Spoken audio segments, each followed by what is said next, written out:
Hey team, welcome to Inside SSP episode 17. This is the first one we're doing on a new platform, Riverside. We finally figured it out. Exciting. I think you'll be able to hear us clearly, hopefully. There is music blaring in my background right now because I'm on the upstairs at Finney and the noon MetCon is going. So if you hear that in the background, sorry, can't be perfect, but doing the best we can. Oh, by the way, I'm Coach Chris. I'm Coach Natalie. Welcome to the podcast. Hopefully you know us by now if you listen, but if not, that's who we are.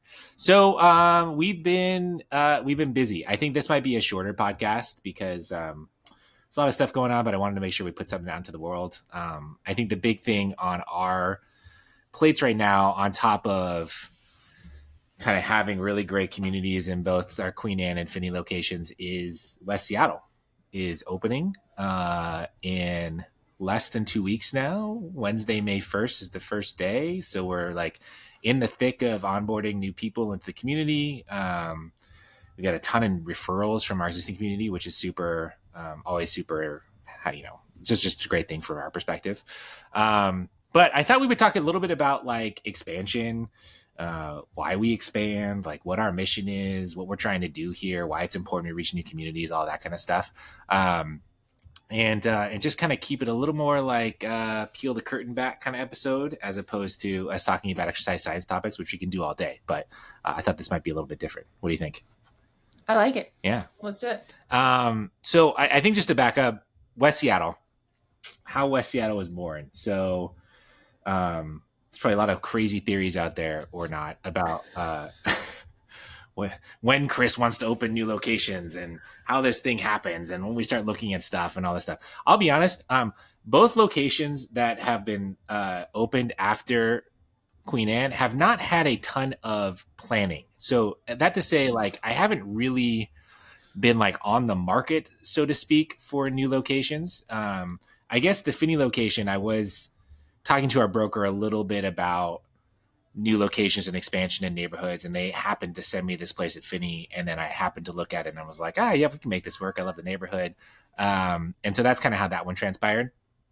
I think West Seattle was honestly, I'm going to shout out my wife Nicole here, because she's been hounding me for ever since we went on this crazy journey of like opening gyms, to open a gym in West Seattle, because she's like, hey, I love the gyms that are open, but I don't want to drive up north to get a workout in. I need a gym that's closer to home. And I was like, yeah, that's fair. That's fair. And I was like, but this and that, and it's hard and yada, yada. And then finally I was like, okay, like, let's do this. And the space, funny enough, I don't even know how we found the space. I think Nicole, she occasionally drives around West Seattle and then finds spaces and like notes them. And then she came home one day and was like, hey, this space is open. It looks like it'd be perfect. It has 2 garage doors. Like, looks like the space is going to be great. And I was like, okay, yeah. Well, why don't, you can reach out and ask the questions or whatever. And she reaches out, she gets in contact with somebody. And so they start the conversation. And so we just kind of went from there, to be honest with you. And then it just ended up, we got to kind of like the 95% stage, where it was like, oh, this is real shit. Okay, now I got to be like on board with this. And I just kind of, like I always do, was like, oh yeah, we'll make this work, no problem. And then we signed the lease, and the rest is history. That happened back in like October, November. I think I took the lease. I signed the lease in late October. I took the keys November 1st. Because I remember actually, I told you on our trip to the East Coast, right? Mm-hmm. And that was I mean, I sort of knew. Yeah, you sort of knew. Yeah, you have tells. What are my tells? Like, well, I think also like having been through this 2 times now, I can kind of like pick out the signs, and you'll start to talk a lot about like scaling and how we scale certain things, and like when we have, our 3rd, 4th location, like theoretically, like what these systems look like. And I'm always like, none of this is theoretical. Like, something's happening. This is theoretical. Yeah, I can almost always tell. You will start to like drop little things in conversations where I'm like, oh, if he's not already signed, he's definitely looking. But again, I think the first one was a surprise. This one I kind of again, like after the first one, I could sort of tell what your tells were. But I do think people think that you have this like grand master scheme Yeah. of like Yeah. how frequently you open and at what Hmm. cadence and blah blah blah. Yeah. And I think like one of the things I've learned the most from you is just like when the opportunity presents itself, you just be ready Yeah. and like figure it out along the way. And certainly there are smart and not smart times to expand. Like if other gym owners are listening, and you could probably talk more about that, but like when the gym's in a good place and the opportunity Hmm. presents itself, like let's go, let's do it, let's figure it out has Yeah. always sort of been I wish it the were strategy. more. I wish it were more put together, where I had this like grand master mapping of like exactly when I'm going to open all these locations and how it's going to work together. I don't. I really don't. I mean, I have an idea of like generally like neighborhoods I want to look at, generally timelines if things work out the way that I think they want to work out. And but honestly, like there's so much variability in like how new locations scale up, what the membership looks like, what the organization develop, how the organization develops, you know, all of that kind of stuff that you kind of have to feel out. You know, Mm-hmm. it doesn't really. I can't put like a science behind it and say exactly at this point in time is when these things are going to happen and I'm going to feel comfortable enough to open another location. It really just is like we think this is going to happen, but we got to be in the middle of it and see how it goes. Um, but yeah, West Seattle. So November, and then I really didn't do any work on the space for like 2 months. I just kind of sat on it, and because it was a I holiday. didn't even know where it was. Yeah, Okay, y'all. So I also live in West Seattle and very close to this new location. And I knew about it and I was like, where is it? And Chris likes to mess with me, if you haven't noticed by that's not now. true. Come on. Yeah, you were like, I want you to go find it. Like, I'm gonna send you on a scavenger hunt to find the new location. And I just remember looking at you and being like, I'm not gonna do that. I'm just gonna wait until you tell me where it is. But you love having like little secrets. I I'm love not getting wrong. little secrets. Oh, interesting. Yeah, you Oh, do. okay. That's interesting. Um, yeah. So I think, yeah, and but it was a holiday season too, so we didn't do anything with the Yeah. space. And then I don't even know when did you first see the space. Oh gosh. So like January. Yeah, maybe. Yeah. Um, and it takes a while, you know, like when you first look at a space, um, you know it's like empty, right? And there's all kinds Mhm. of like little things here and there that are kind of weird, and you got to like figure out how things are going to work out. And honestly, the biggest lead time to opening a space, and I have an ambition, and Nat and I've talked about this about getting down to like a 15-week timeline. So when we sign the Yeah. lease to when we open, which is very aggressive, right? But because this one took about 6 months, but we the first thing you got to do is like actually order flooring and turf. Yeah. Um, and two things on that. One, it's like flooring is like crazy expensive.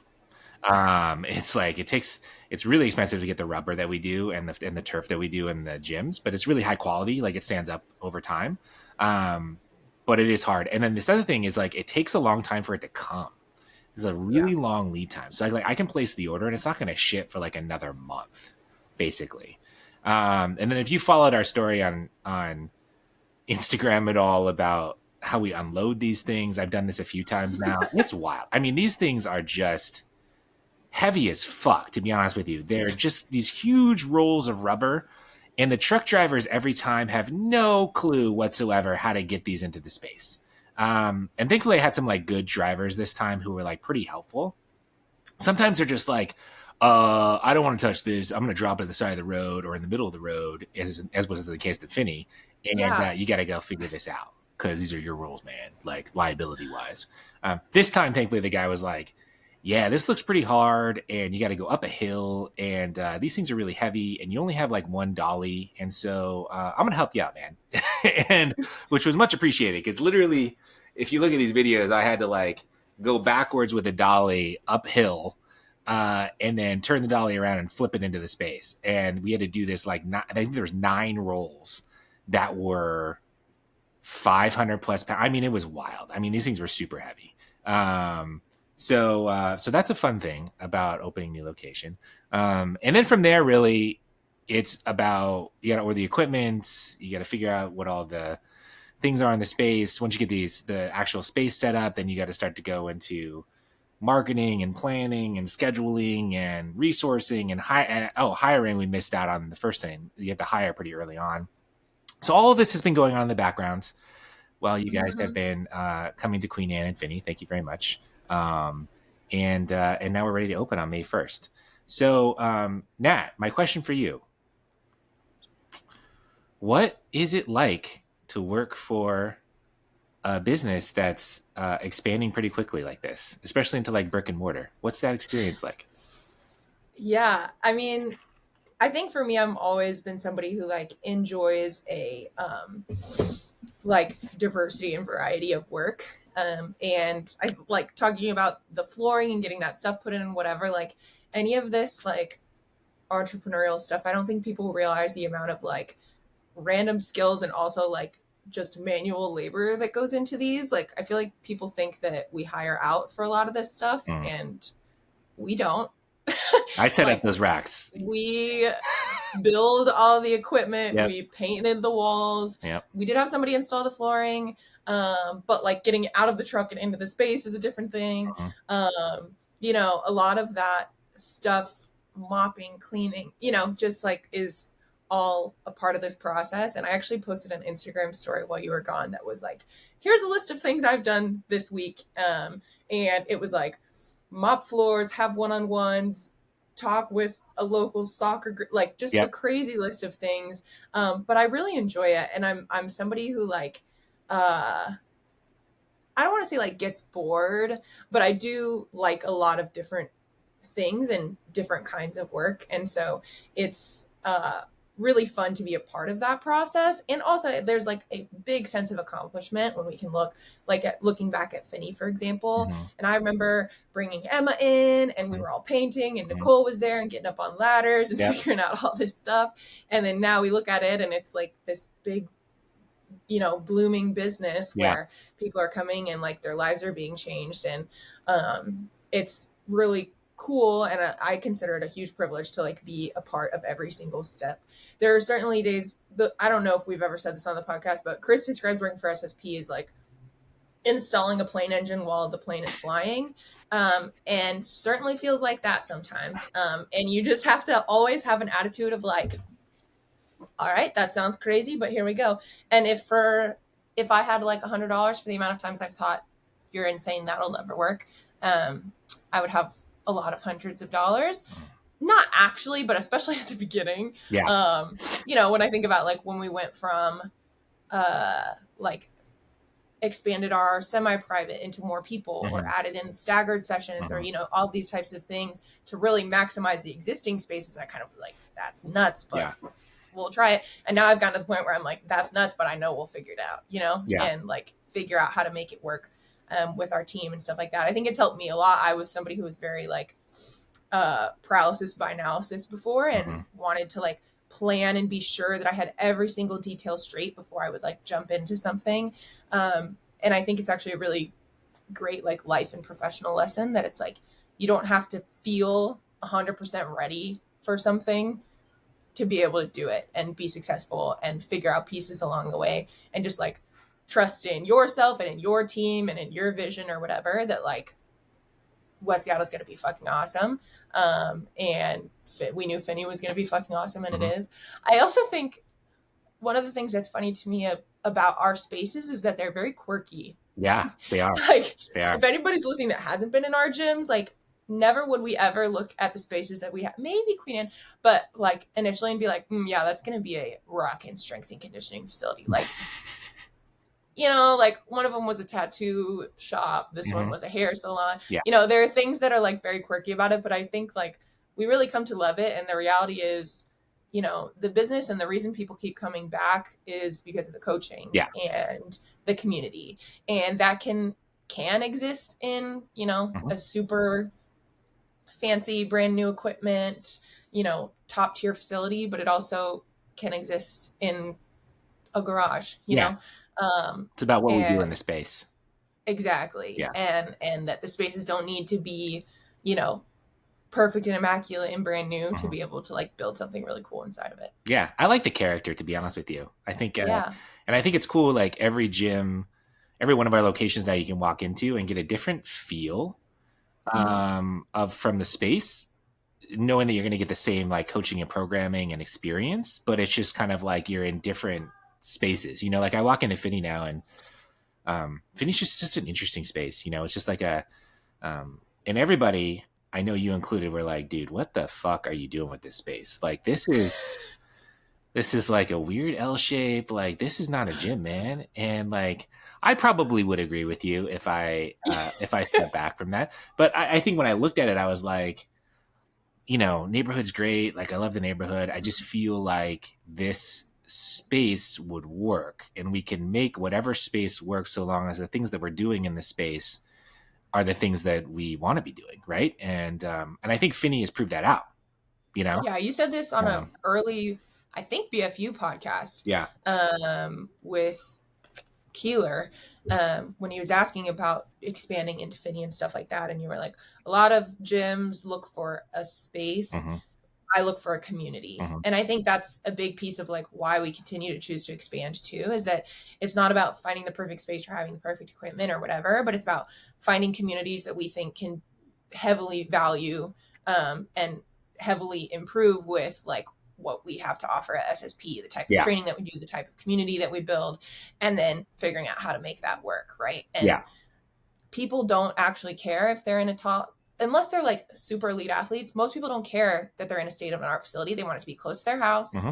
They want it to be like, walkable. They want their friends to go there. Mm-hmm. They want it to be easy to get to. Yep. And that's exactly what we did at Finney and why it's been so successful. I think the West Seattle location is a little different than the other two, and maybe you want to talk about that a little bit. Yeah, it is different.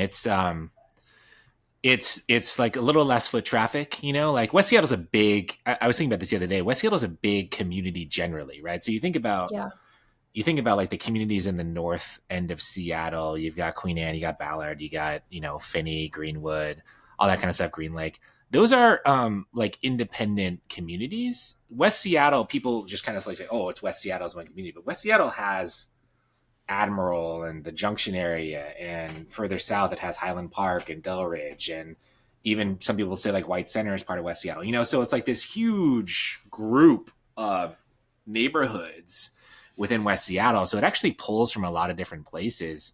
But the space that we have in West Seattle is definitely not nestled into a neighborhood like we have in Queen Anne and Finney. There's not a ton of houses around, and there's like some apartments up the street and all that kind of stuff, but it's very different from that perspective. So it does have a parking lot, so you can come and park and hang out and stuff. But I think the general profile of the location is a little bit different than what we have in Queen Anne and Finney.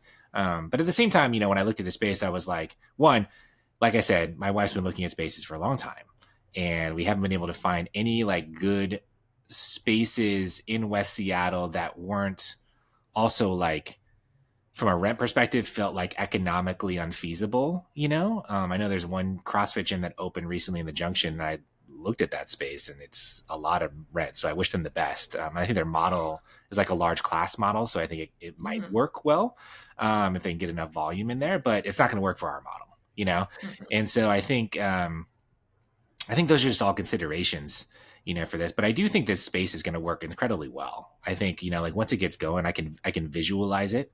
I can see the community that's going to build there. I can see people working out. I can see those garage doors raised. I can see like it being pretty like hyped and energetic in there. And I think it's going to be pretty great once that happens. The other thing that's been awesome about this is that, we're well up over 500 members now at Queen Anne and Finney, which is crazy given the size of the spaces. Per square footage for us, it's like a ton of volume. And I've talked about this on podcasts with the industry and stuff before. But like to have over 200 members in Finney when we have a 1,300 square foot facility is just wild. Like it's crazy. And we're pushing 300 now at Queen Anne. And so, that's pretty cool to see, but we have a really powerful community at this point.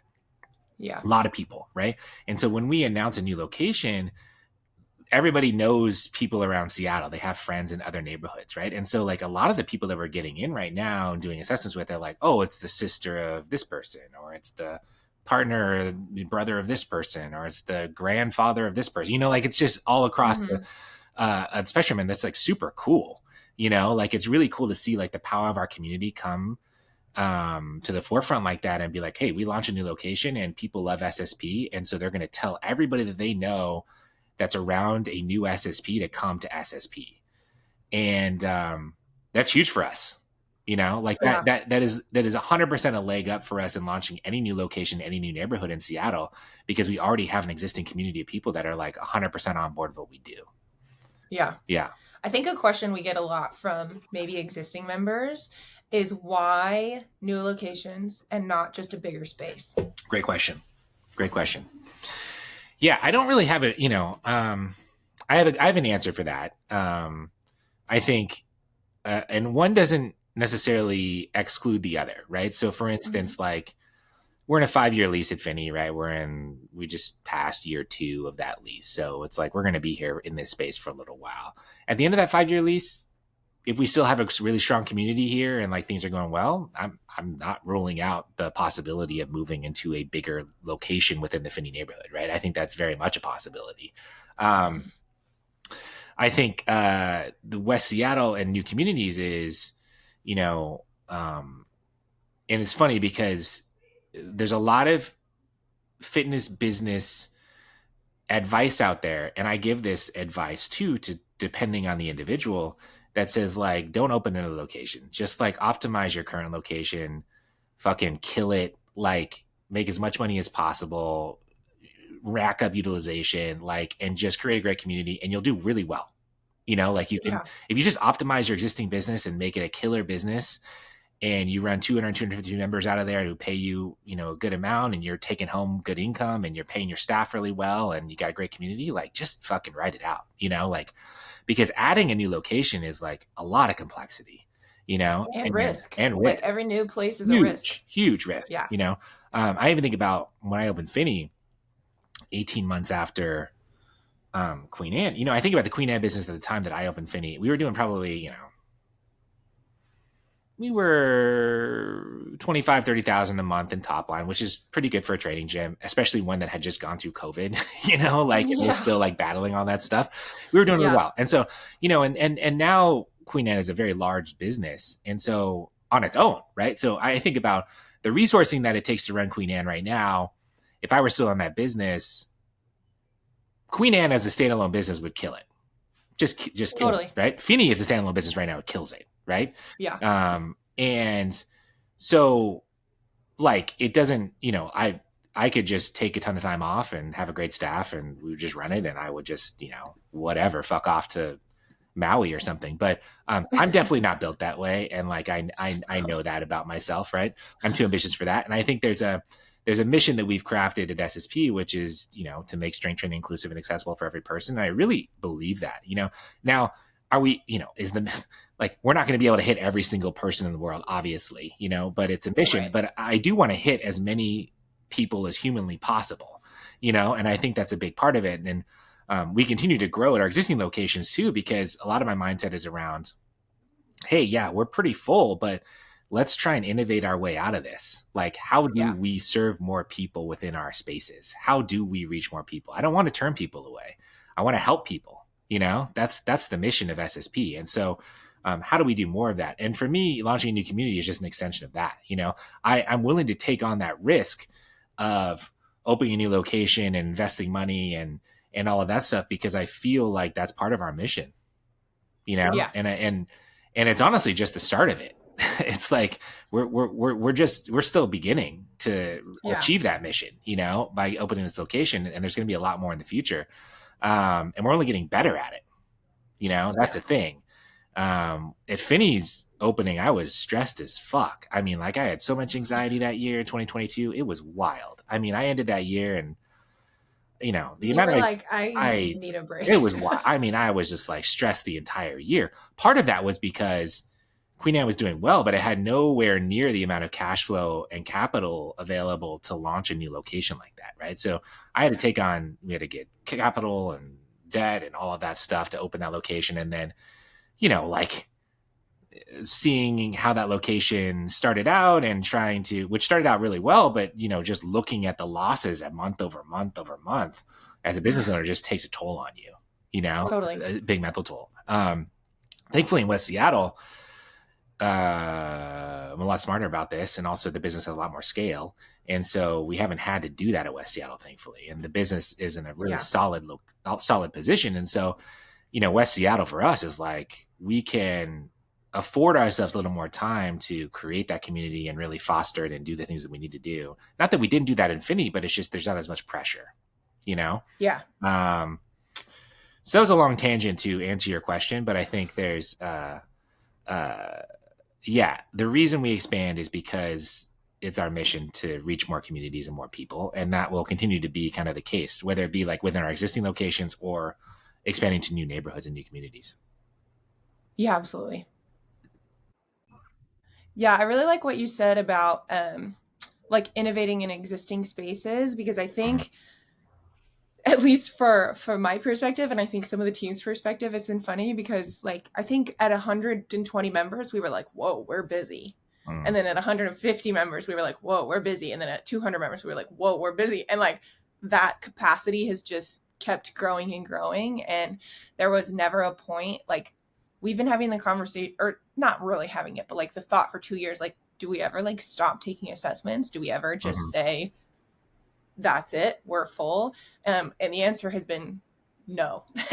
Like we will continue to figure out how to add members to our community and how to serve more people, even in the existing communities, not even to mention the West Seattle or any new ones, Yeah. um, which I think has been interesting. And I think a lot of gym owners or entrepreneurs in general maybe get stuck in this like, oh, I'm at 100, like I'll only be able to fit 150 members Mhm. in my space. And Mhm. then they see our gyms and they see Finney that has 1,300 square feet and 200 plus active regular members, and are Yep. like, holy how do they do that? Yeah. um and it's just been like trying a lot of stuff and like really thinking outside the box and doing things differently.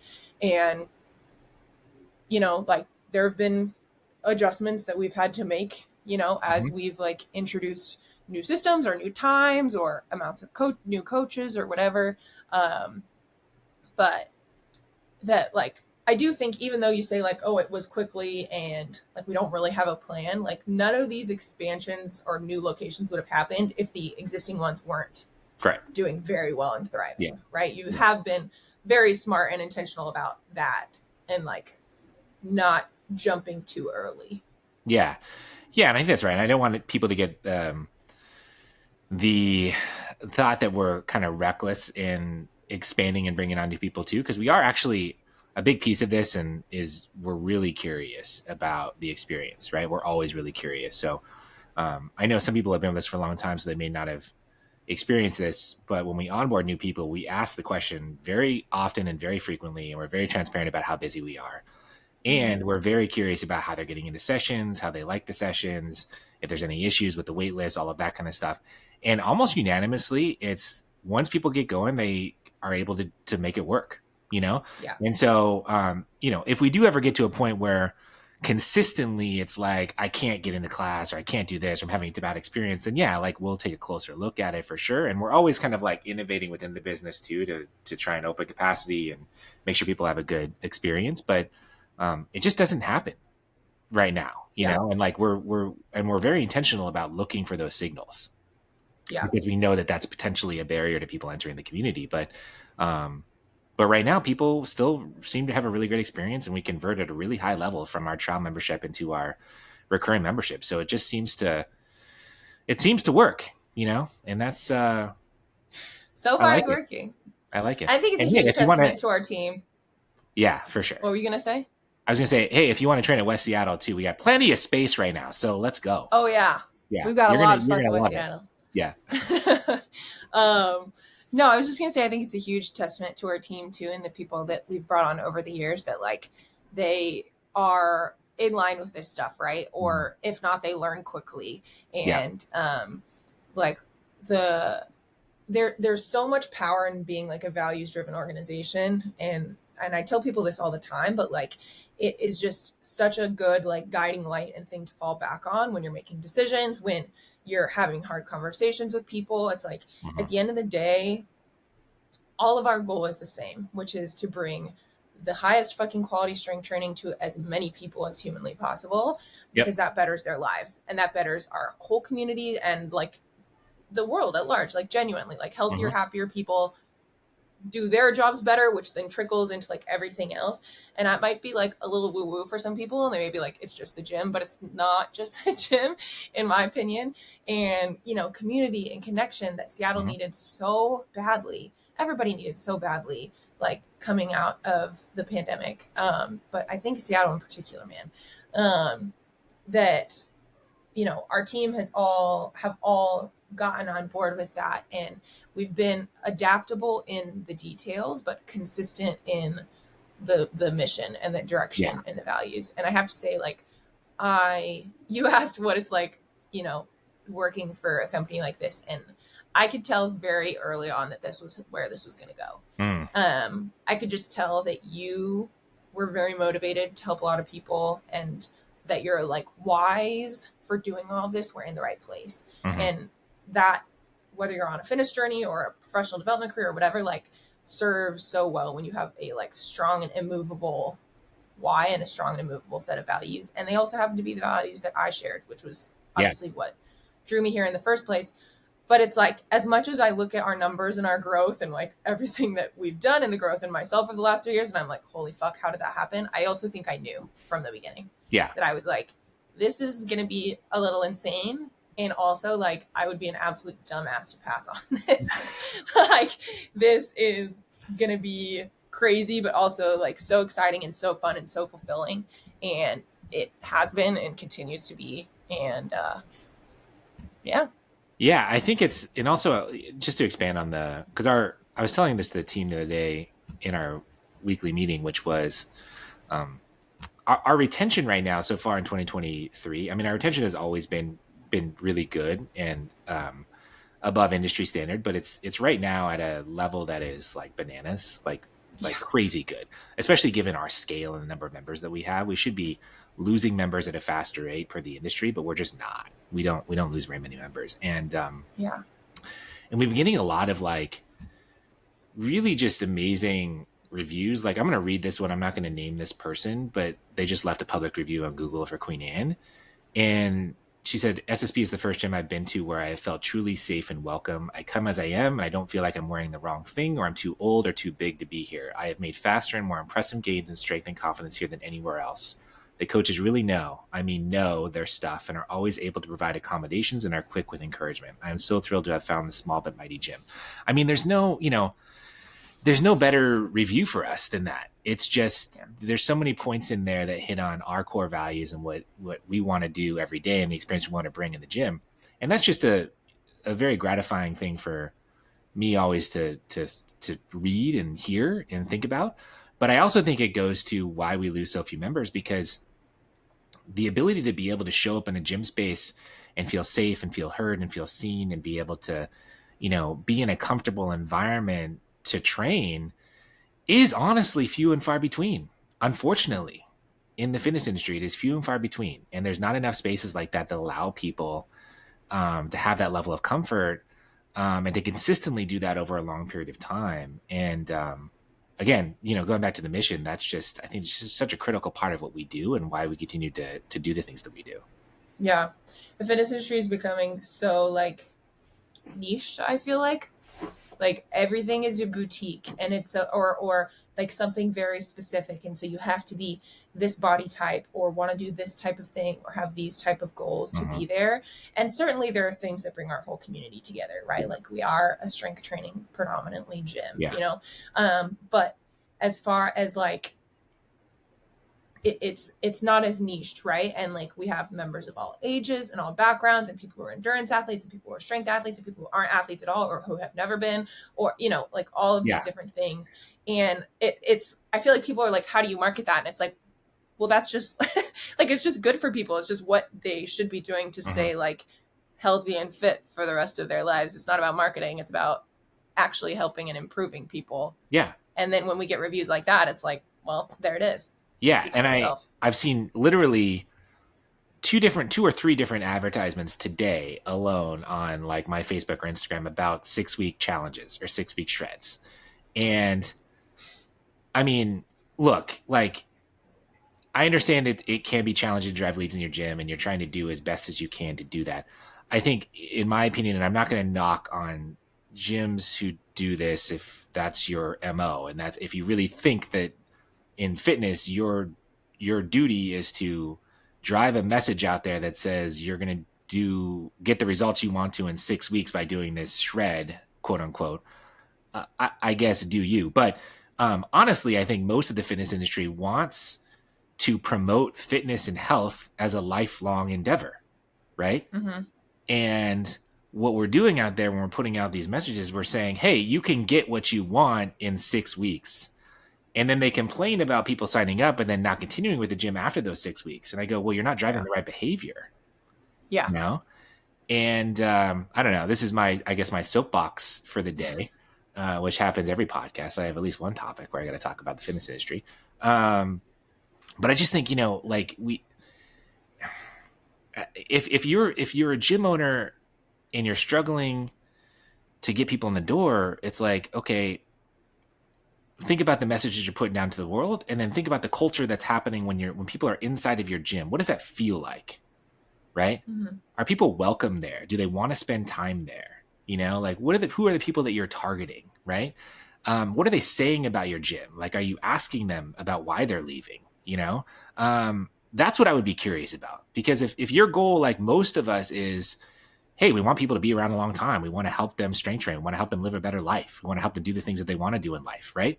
If that's your goal, which I truly think is most people's in the fitness industry's goal, then let's talk about that. And I know you don't think that's sexy and going to drive people in, but I actually think it will if you have the right message out there and you have the right culture in your gym. So, well, and it will keep them. And the better you keep people, the less you have to worry about driving new people in. Exactly. Right? Yeah. And that's kind of what we were talking about, that like, if even if something drives leads in, but if it's like a 6-week offer, then they're not going to stay. And then you're going to be in the same problem 6 weeks from now, 100%. even if you get 100 new people. Yeah. And so even though it may feel like the harder road at the beginning to sell somebody on a lifetime of strength training or, small consistent habits, like if you can then sell them on that, then you have a member that stays with you for a year, 2 years, right?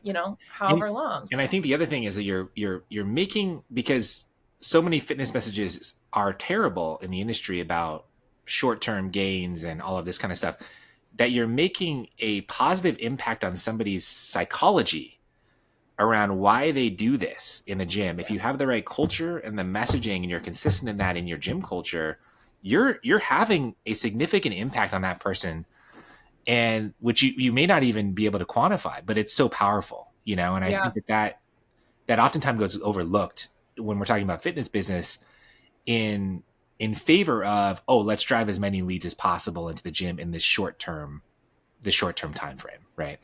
And there's so many things that are easily distractions, and this applies to everything, but I think especially in like fitness business, whether it's having the coolest facility or the most amount of Instagram followers, or having cool friends or famous people come lift at your gym, or whatever that having nicer equipment than the professional guy athlete, a neighborhood over, having professional athletes, like all this stuff.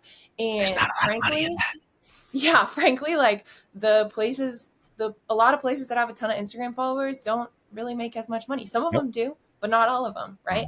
And as I think one of the things that's been cool about working at SSP, and that I think we do really well, and it's also sometimes funny to watch people's faces, because they're like, what do you have that I don't have? You know what I mean? Like in Austin, this happened a little bit, or like I just see it with other businesses. They're like, you must be doing something different that the rest of us aren't doing. And I think there certainly are things, but they're not.